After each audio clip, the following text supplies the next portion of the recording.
Hi, this is Vijay Kesari and welcome to Andhra Podcaster, where we discuss questions, perspectives and possibilities focused on development of Andhra. Friends, ఇండియాలోనే Andhra number of food processing units ర్యాంక్స్లో number 1లో ఉండేది.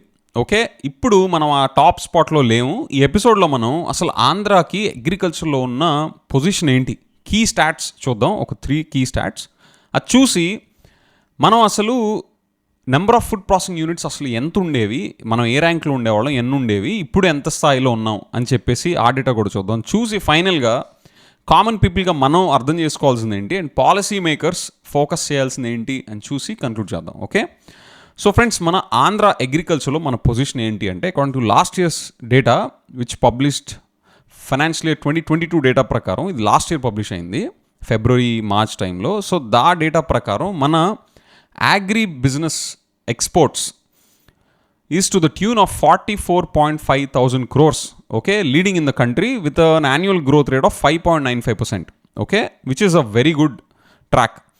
అదే కాకుండా ఆంధ్ర ఇండియాలోనే number 1 rank in producing oil palm, papaya, lime, coconut, tomato, chilli, marine exports, egg, fish and shrimp. Second ర్యాంక్లో AP is second rank in paddy, maize, mango, sweet orange, cashew and turmeric.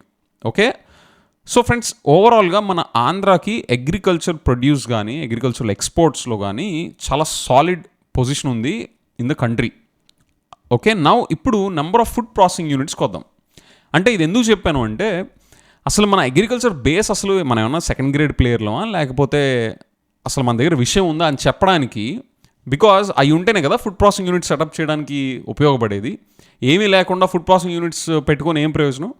So it is clearly evident with data that మన ఆంధ్రాలో we have a very rich agriculture base and హిస్టారికల్గా మన performance కూడా చాలా స్ట్రాంగ్గా ఉంది కంట్రీలో. ఓకే, సో ప్రూవింగ్ దాట్ ఇప్పుడు మన ఫుడ్ ప్రాసెసింగ్ యూనిట్స్ చూస్తే ఫ్రెండ్స్, అకార్డింగ్ టు ఇది పార్లమెంట్లో అడిగిన క్వశ్చన్ అనమాట. ఆన్ December 13, 2022 మన కంట్రీలో ఫుడ్ ప్రాసెసింగ్ యూనిట్స్ నంబర్స్ ఎంత ఉన్నాయి అని చెప్పేసి అడిగిన క్వశ్చన్కి మనకి parliament question and answer sessions నుంచి వచ్చిన డేటా ఇది.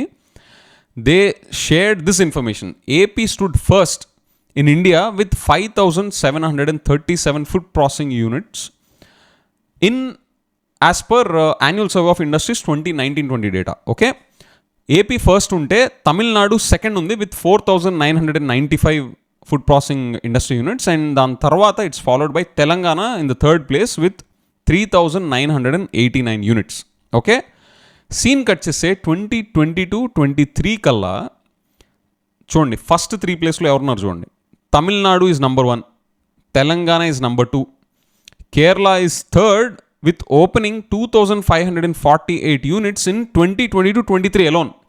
పాపం కేరళకి అసలు కోవిడ్ అనేది తగలేదేమో, అసలు ఎక్కడా కూడా వాళ్ళకి కోవిడ్ ఛాయలు కూడా వచ్చినట్లేవు. అందుకనే వాళ్ళు కోవిడ్ అయినా కూడా ఒక్క సంవత్సరంలోనే 2022-23లోనే they open 2,548 food processing industry units.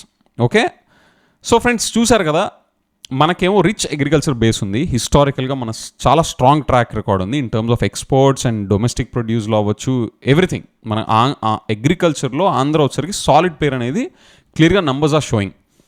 Food processing యూనిట్స్కి వచ్చేసరికి 2019-20 annual survey of industries data ప్రకారం we were number 1.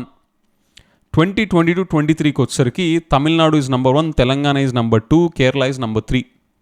Okay, so friends, ఇక్కడ క్లియర్గా డేటా చూస్తే అర్థమైంది ఏంటి అంటే we are definitely nowhere in the top 1 కాదు, 2 కాదు, 3 కాదు. అండ్ ఇక్కడ as common people what we also need to understand is, మనం గవర్నమెంట్స్ నుంచి ఎక్సెసివ్ వెల్ఫేరిజంలో మమ్మల్ని ముంచి లేపండి, మాకు ఎటు చూసినా ఫ్రీ మనీ మాకెందుకు ఇరు, మాకు ఫ్రీ మనీ కావాలి, మా డబ్బులు అయ్యి అన్నట్టుగా ఫ్రీ మనీ కోసం మనం చూస్తూ ఉంటే గవర్నమెంట్స్ ఆర్ పొలిటికల్ పార్టీస్ కూడా చూడండి ఇలాంటి డెవలప్మెంటల్ ఆస్పెక్ట్స్ మన జనరేషన్స్ లాంగ్ టర్మ్ గ్రోత్ని, లాంగ్ టర్మ్ డెవలప్మెంట్కి ఉపయోగపడే ఇలాంటి ఇనిషియేటివ్స్ కాకుండా ఎలాంటి స్థాయికి మనం దిగిపోతా వస్తున్నామో ఒకసారి లైవ్గా చూడండి అనమాట. Okay, so friends, having said that, మనం ఇంకో పాయింట్ ఏంటి అంటే ఒక పక్కన పోర్ట్స్ డెవలప్ చేస్తున్నాం కదా, ఇంకో పక్కన ఇండస్ట్రీస్ డెవలప్ చేసుకోకుండా పోర్ట్స్ ఒకటి డెవలప్ చేసుకుంటే మనం ఏం చేస్తున్నట్టు? అంటే ఫుడ్ ప్రాసెసింగ్ సెక్టర్లో ఉన్న ఇండస్ట్రీసే మొత్తం ఇండస్ట్రీసా అంటే కాదు.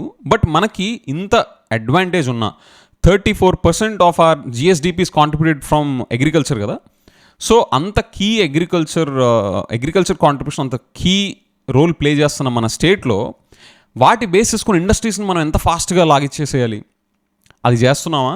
ఎందుకంటే ఈ నెంబర్స్ చూస్తే అది చేయట్లేదని కదా తెలుస్తుంది.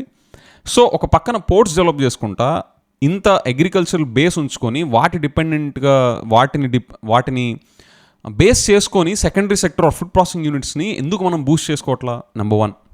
అండ్ నెంబర్ 2, మనం ఎంతసేపు ఈవెన్ ఆనరబుల్ సీఎం గారు కూడా జగన్ గారు హీ సేస్ దాట్ మన ఆంధ్రాలో ట్యాక్స్ బాయిన్సీ తక్కువ ఉంది. ఓకే, అంటే మన ఇప్పుడు తెలంగాణ తీసుకోండి, అక్కడ ఐటీ ఎంప్లాయీస్ ఎక్కువ ఉంటారు కాబట్టి పాపులేషన్ పాయింట్ ఆఫ్ వ్యూలో వాళ్ళకి ట్యాక్స్ రెవెన్యూస్ ఎక్కువ ఉంటాయి. వేరాజ్ మనకి agriculture base and IT base అంత లేదు. And agriculture base like I said contributes 34% of our GSDP. So మనకి ట్యాక్స్ బాయిన్సీ లేదు. తెలంగాణకు చూసుకుంటే సమ్వేర్ అరౌండ్ 18% ఉంది. And 18% is the agriculture's contribution to Telangana's GSDP, whereas India average is at 17%.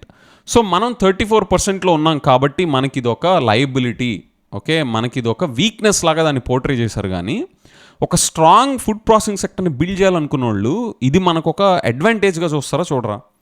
Okay, so ఇక్కడ point ఏంటి అంటే మనకి tax buoyancy తెలంగాణతో పోల్చినంత లేకపోతే ఇంకా ముందుకెళ్ళి ఫుడ్ ప్రాసెసింగ్ సెక్టర్ మీద ఫోకస్ చేస్తామా, లేదా ఇంకా మనం ఇలాంటి సెక్టర్స్ అన్నీ ప్రయారిటీలోకి తీసుకోకుండా పక్కన పెట్టేస్తామా is a broader question for all of us to ponder, especially the policy makers.